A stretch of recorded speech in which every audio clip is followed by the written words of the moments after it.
Hey guys, welcome to my channel. My name is Kate Elfrida Ode. If you're joining for the first time, please like my video, subscribe to my channel, and hit the notification bell. So today I'll be talking about the things I wish I knew earlier in my life. Or let me say the things I learned in my 20s. On the 21st of April this year, 2023, baby girl is gonna be hitting 30.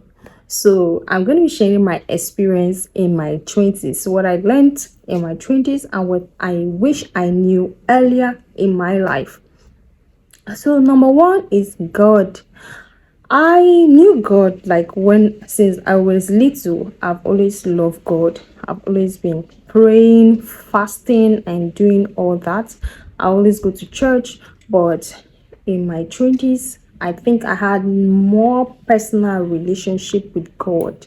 Like, let me say, a relationship with the Holy Spirit where I could hear the Holy Spirit. He could talk to me, and this kind of personal relationship. So this is one of the things I learned in my 20s, and I wish I knew earlier in my life. So number two, it's trying not to run away from God when I have committed a sin.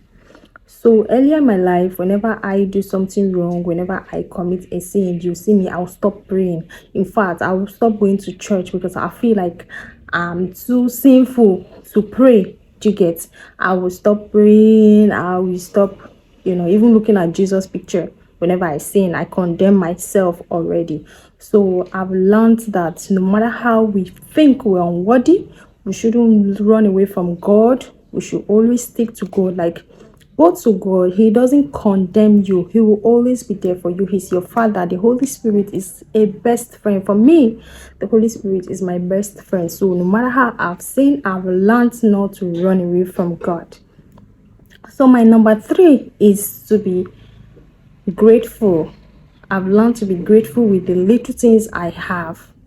I wish I knew this earlier, because in my 20s, I used to be like a little bit ungrateful for the things I have. Like, I feel like the things I had were too little that I didn't really appreciate them. Take for instance, when I won my beauty pageant, like finest girl in Nigeria, and I won a car, I was not grateful. I felt like the car was too little for the crown I had. I felt like I could have been driving a Jeep instead of just a normal Corolla X and all that. So why some people were like, she won or she's for me, I was busy like, oh, I don't think this is what I deserve. I wish I drove more. I wish I have this and that. I was never grateful. So I've learned to be grateful with the little things I have. Like, no matter how little, even if it's just 100 naira that I have or someone gives to me, I've learned to be grateful and live in the present. Sometimes we allow anxiety, like thinking about the future. I want to make it like this. I want my life to be this. And we forget about the present. We forget to appreciate the present life, and we become so ungrateful for the things that God has done for us. So I've learned to be more grateful for everything, for every day, in short, every second of life. I've learned to be more grateful than to be ungrateful for the future that I haven't seen, because the future is in the hands of God. Number four, I've also learned to leave things for God to solve it for me. Earlier in my life, I will like to solve all my issues by myself, try to resolve it, try to crack my head. Even when I'll finish praying, I will like try to solve issues for myself. But I've learned, once I have prayed, I learned to leave it for God to handle it, for God to do His will, for God to penetrate it. I do not have power of my own. I've learned that no matter how we think, or no matter how we try to solve it, if God has said this issue won't be solved, we can't do it on our own. So that takes me to number five. I've learned to stop overthinking. Before, oh my God, I used to think a lot. I was an overthinker, but now I've learned to leave issues for God, because no matter how you think about something, let me tell you, if God has said no to this thing, you as a human being, there's nothing you can do about it. So I've learned to stop overthinking, because last, what will the thinking add? Will the thinking solve the issue that you're going through? You only hurt your brain, hurt your mental health. Thinking cannot solve any issues. So I've learned to leave everything in the hands of God and stop overthinking things. So number 6, I've learned to cut my clothes according to my size. Let me tell you, when we're into this entertainment, beauty pageant, all this celebrity life, you will start living one kind of fake life. You will be living above your means, trying to live in a life that it's not yours. So I've learned to cut my clothes according to my size now, not to live another person's life. When I don't have, I don't have. When I have, I have. I'm not trying to fake my life to say I have this thing or I am rich when I do not have. I'm trying to live in my reality and not to live another person's life. So I learned to cut my clothes according to my size, do the things that I can buy for myself, and leave the ones that I cannot buy for myself. So I've learned to cut my clothes according to my size. So let's say number 7. So I've learned to take my health seriously, even if it's headache, even if it's a scratch on my head. I've learned not to ignore it, because before I will have a headache. Let me just you guys, there was a time I had typhoid. It was so high that even the nurse treating me then was like, don't you know that you have this typhoid? Like, you didn't feel anything? I felt it. My palms used to be very warm and I felt it was normal. In fact, I used to tell people that I was born with one palm. I didn't know that it was a sign of anything. I didn't take it serious. I will have headache. I would just take paracetamol and just live my life. I didn't think it was going to be so until how I treated that typhoid, like every day treating it. I had to be receiving injection every day, morning, afternoon and evening for 7 days, and also taking tablets. So a lot of us are dying in silence and refusing to go to the hospital. When you have headache, it's a sign of something. When you have, don't assume that, oh, it's just a headache.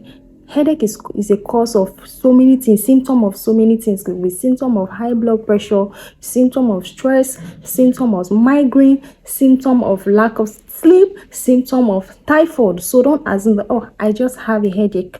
That's why a lot of people will go to sleep but they won't wake up, or they say, this person just have headache and the person just died.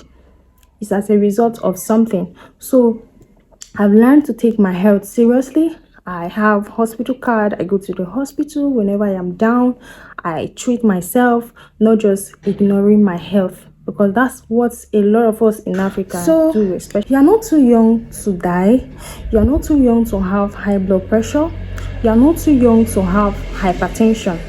You are not too young to have a lot of sickness. So don't assume, oh, I'm too young, so I'm not supposed to go to the hospital and check myself. Oh, I'm too young to have cancer. I'm too young to have this. You are not too young for anything. Let me tell you, when I was diagnosed with high blood pressure, I was 23 and my blood pressure was high. So take your health seriously. You're not too young to have stroke. No, you can be 16, you can be 17, you can be 18, and you can have stroke. So I've learned to take my health very, very serious. I've also learned that the life we live in our 20s affects us in a long run. If you live a life in your 20s good, your later years will appreciate you. If you live your lives in your 20s bad, your later years is going to ask you, why did you do like this? For example, the things you eat now, if you eat unhealthy, you'll have a repercussion for it. When you are supposed to enjoy your old age, you'll be taking medication, you'll be going from hospital to hospital. If you live your 20s taking too much of alcohol, taking too much of sugar, taking drug, taking all those kind of stuff, your later years are going to regret it. If you live in your 20s living recklessly, your later years are going to regret it. So I've learned that our 20s determine a long part of our life. So eating healthy, living a good life, watching what you eat, It's going to help you at the later run of your life. Don't wait until, oh, when I get old, this is when I'm going to start going for checkup. This is when I'm going to start eating healthy. It might be too late, because then all the stuff you have done in your 20s has already accumulated in your body. And then at a later run now, you're going to start seeing all the effects of the life you have lived in your 20s. Me, I used to be a junk fan. I will eat junky, everything. I didn't even finish my 20s before I started experiencing the consequences of the life I was living in my teens. Not even in my 20s, in my teens. Like the kind of food I used to eat, junk, everything, sugar. If I do tea, my tea used to be so thick. So the life we live at younger age affects us later part of our life. So I've learned to be more expressive, because people are not magicians to read your mind or know that, oh, this is what you are saying, so they're supposed to read your mind. I've learned to be more expressive. If I like something, I'm going to tell you. If I don't like something, I'm going to tell you I do not like this thing, instead of holding back. And I've learned that what I cannot tell you to your face, I will not say it behind your back. So whatever I say behind your back, I've learned to be able to stand on my feet, stand with my very, or how will I say it, stand in front of you and tell you that this is what I said at my back, at your back. I'm not going to be like, I said this thing behind your back and I'll be afraid to say it in front of you. So I've learned to own up and be more expressive. So when you annoy me, I'm very blunt. I'm going to tell you, this is what you have done. I'm not going to hide it and start backbiting you behind your back and then smile with you when you come in front of me. If I'm not smiling in front of you, know that that's what it is at the back. I can't be smiling at the back of if smiling in front of you and frowning at your back. So I'm very expressive. If you annoy me, I'm going to say it, give it to you. And if I am happy with you, I'm going to let you know. I'm very, very expressive. I wasn't like this in my 20s or earlier in my life. I just learned to be more expressive. Before, when someone annoys me, I will save it, store it in my mind, and revenge the person. And then I'll tell you, see what you did for me. But I've learned that way of life, that's not how to live life. So I've learned that, okay, it's better I'm more expressive and tell you that this thing you have done to me, I do not like it. Or I'm more expressive to tell you that I love you, I care for you, you are my friend. I can't love you and then cheers, guys. So I've learned to be more expressive. If I love you, I'm going to tell you I like you, I care for you, and I want you to know that this is my words. Like, if I say I like you, then I'm saying it for a fact. I can't pretend to say I like you and then go behind your back to say I don't like you. That's not how I live my life. So if I tell you I like you, that is it. I'm more expressive. So because I'm expressive, if I sleep, I do not hold things in my heart, because everything I'm supposed to tell you, I've already told you. So I can't sleep or see you and my mind will be beating, because whatever I have against you or for you, good or bad, I've learned to be more expressive. So I've also learned to accept failure as part of life. We all won't succeed at the same time. It's okay to fail. It's okay to start all over again. Sometimes our failure helps us to be better, to live a better life. I've failed severally. I've gone for beauty pageant and I have lost, and I went to prepare myself to better myself. I failed sometimes in my academy, and it made me to work stronger towards a better academy. So failure doesn't determine that you will never succeed. No, the fact that you cannot make it now doesn't mean you will never make it. And the fact that you are making it now doesn't mean that you will always make it. So failure is part of life, and I've learned that to rise after failing instead of dwelling in it and allowing myself to go into depression.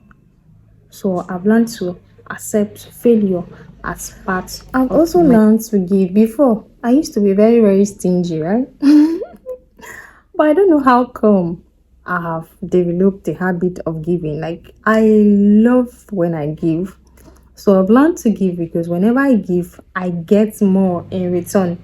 So I'm happy giving, like I'm genuinely happy. And when someone tells me, "Oh, thank you for what you did for me," like it makes me very happy. So I've learned to give in my 20's, and also I've learned that giving attracts more into our life. I've learned to give both in church and help people that are lesser than me, like they can't afford, not like they're lesser than me, no, people that are less privileged to have the things that I have.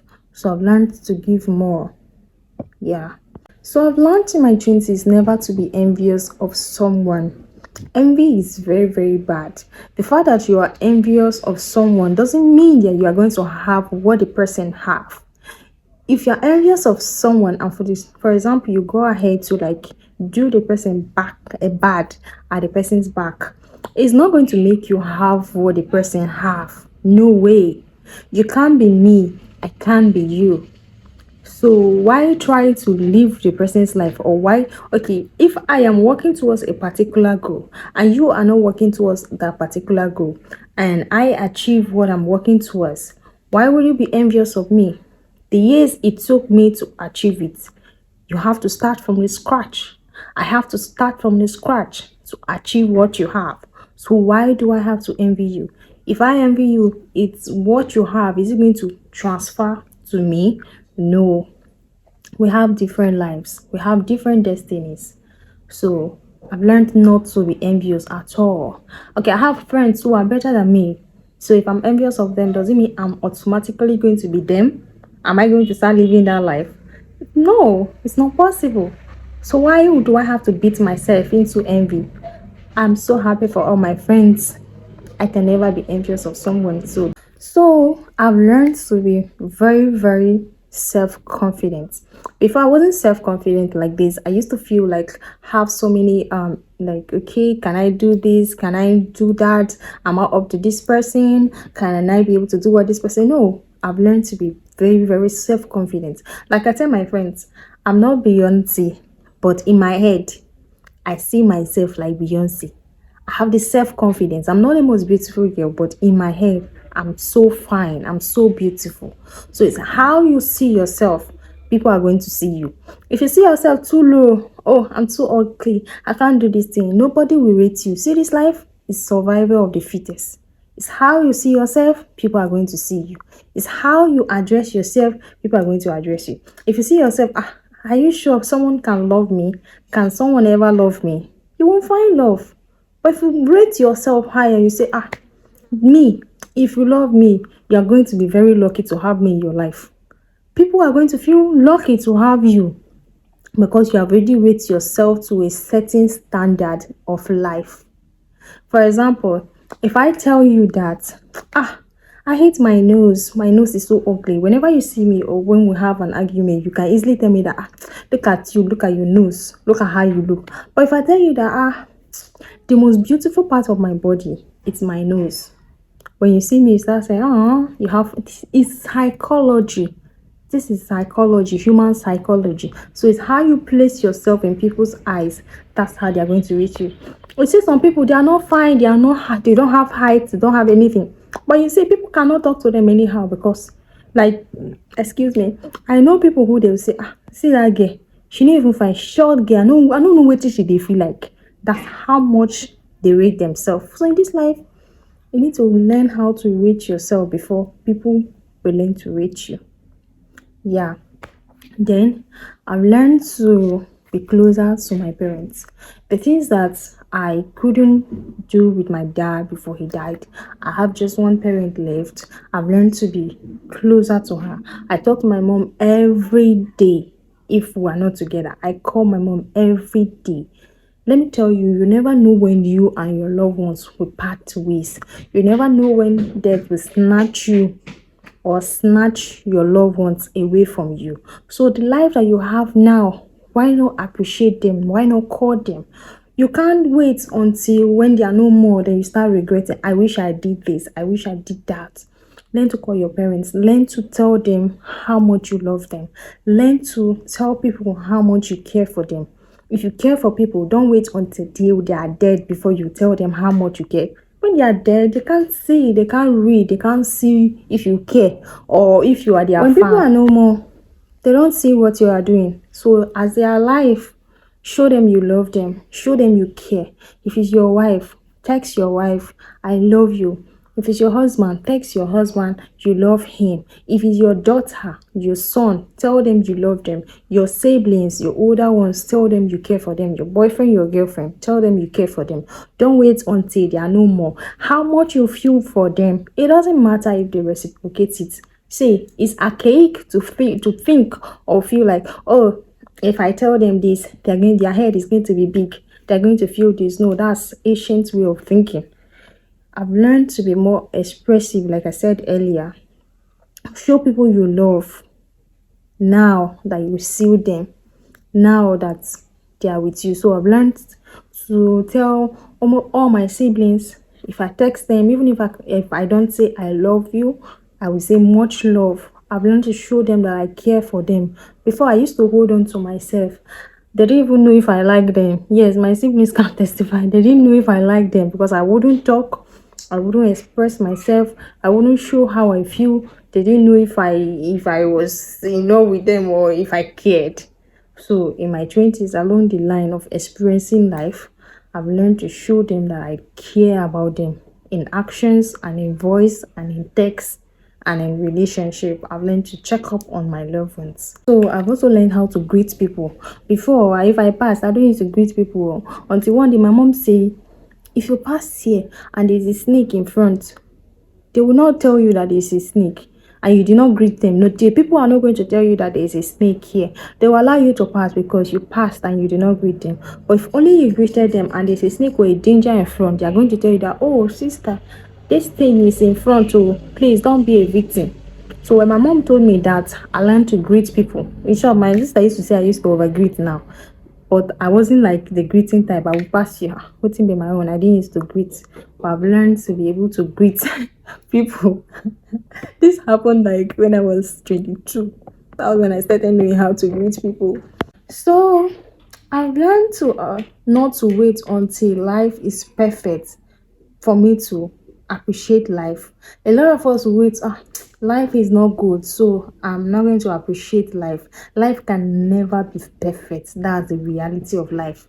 It can never be perfect. We are going to always have ups and downs. It's the ability of us to be able to scale through that makes us strong. Like I said, life is survival of the fittest. So I've learned not to wait until life is perfect for me to be happy.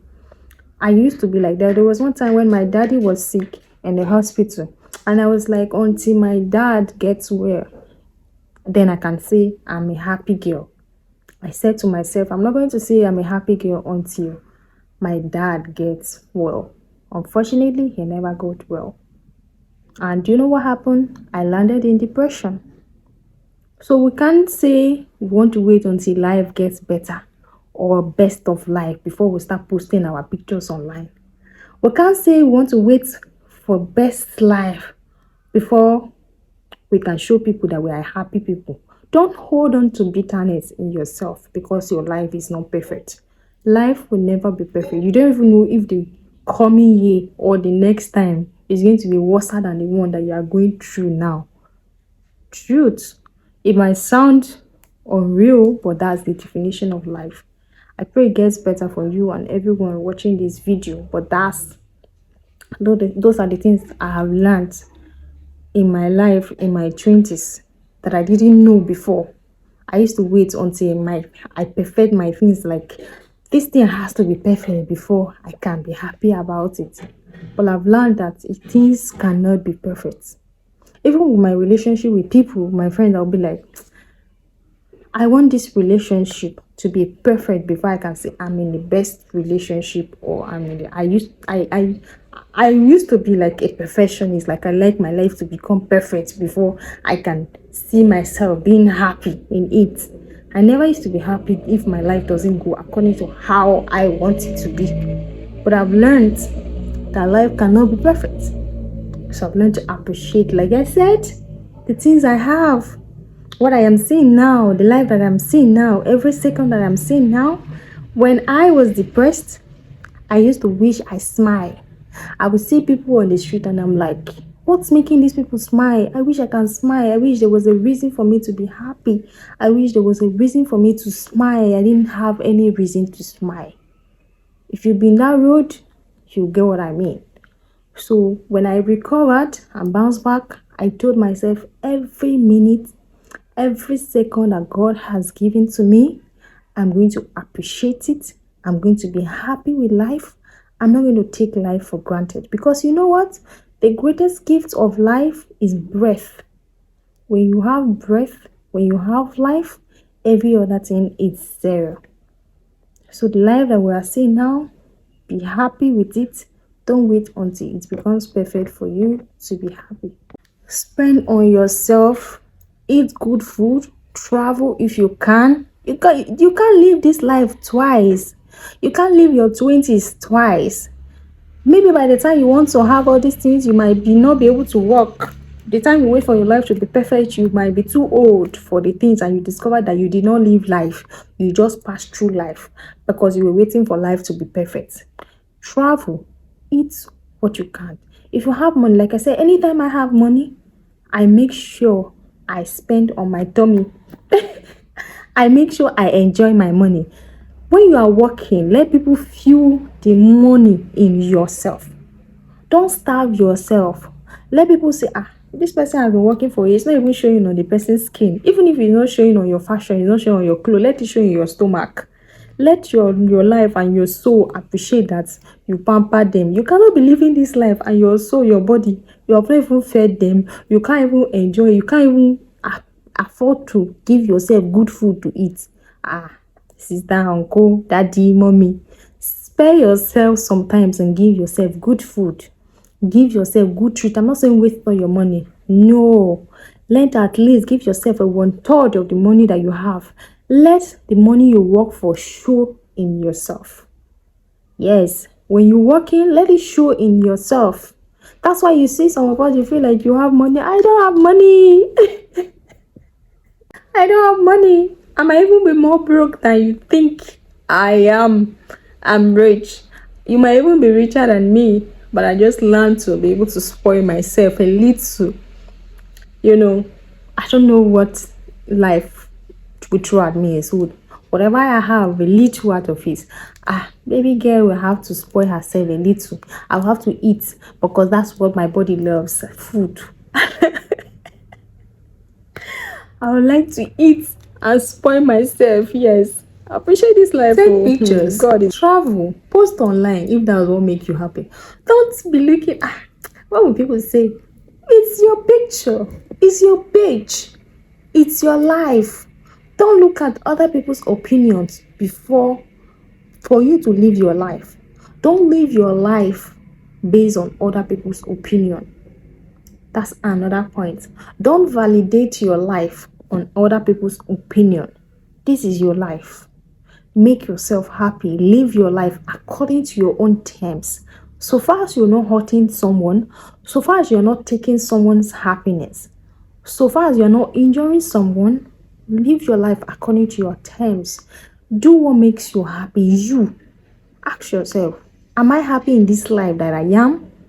Or do I choose to make other people happy? I'm not saying you should be selfish, like you should be self-centered. No, it's okay to be selfish, but don't be self-centered.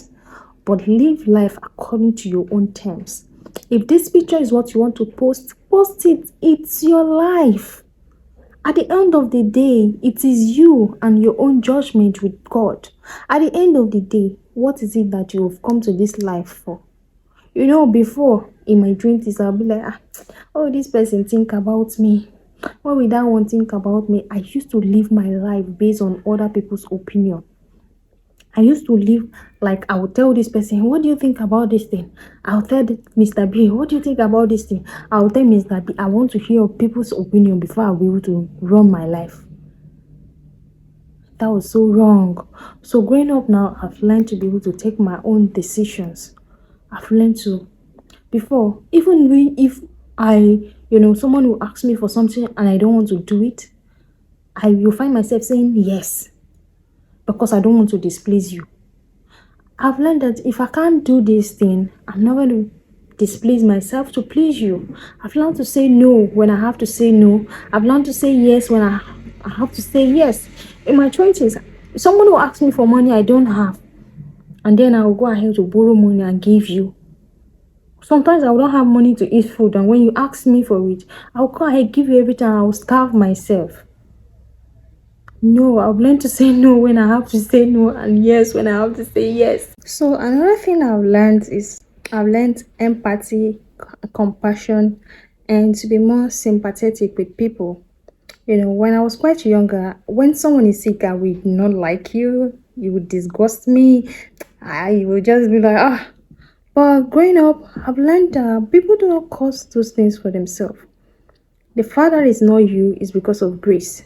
And then you ask yourself, if it's not by grace, I should be this person getting mad on the street.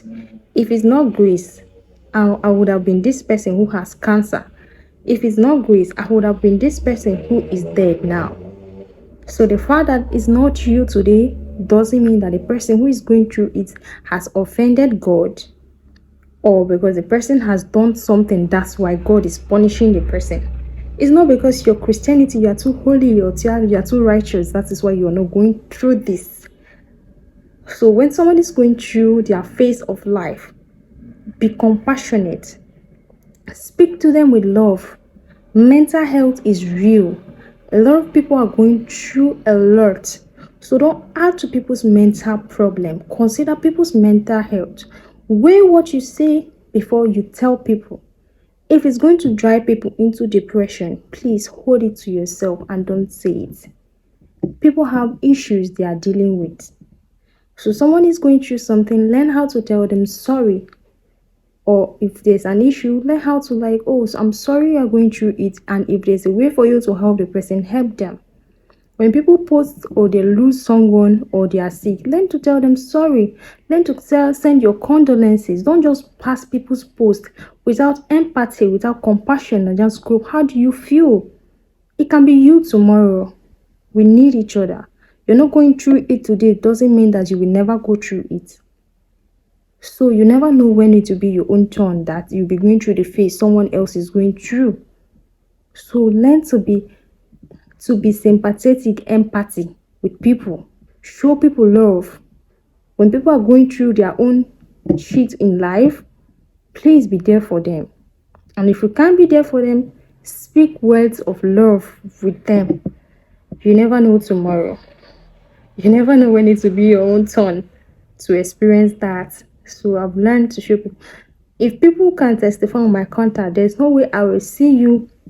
You will post that you are going through sickness or something, and I won't reach out to you. I try my best to reach out to people because I know that life is not a bed of roses at all.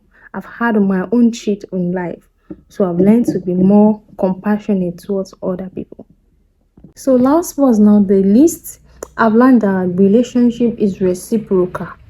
Don't chase someone who doesn't want you. Relationship should be reciprocal. If you are in a relationship and someone doesn't love you or want you, it's okay. Don't beat yourself up. It's not because you are not fine. It's not because you are not up to that person's standard. No. Before when I get a rejection, I feel like, am I not fine? Is there something wrong with me? But there's nothing wrong. You might be okay. Let's ask. Why did Jay-Z cheat on Beyonce? Is it that Beyonce is not fine, she's not rich? And sometimes the heart knows what they want. So it's not because something is wrong with you, or you're so low, or you're not fine, you're not cute, that someone doesn't want you. Why do people go and sleep with their house help? Is it because something is wrong with their wife? How can you go from up to down? So people and human beings know what they want. So don't force yourself in something that you are not wanted. It's so tell you every relationship you're into should be defined. Don't assume things. Learn to define the relationship. If you're with someone and someone has not asked you, don't assume this is my boyfriend. You hurt yourself. So I've learned to define relationship, like what are we? Where is this thing heading to? Who are we? Are we friends? Are you my friend? If you don't call me your friend, I won't call you my friend. Don't assume things so you don't get hurt. I've learned that relationship is an equilibrium, like it has to balance. It's a give and take. If someone does not match with your energy, learn to work out. Don't deceive yourself. In that process, you're going to be hurting yourself. So I've learned that a place where I'm not welcome, I'm not going to be there. If someone does not love me, I'm not going to stay in that relationship. I'm going to walk out. Why am I in a relationship where I am not loved? I'm going to only be in a relationship where you love me and I will love you back. If I am not loved, I'm going to walk out. So these are the things I have learned in my 20s and I have decided to share with you guys. So if you like my video, please like it, subscribe and hit the notification bell. Thank you for watching. I appreciate you all.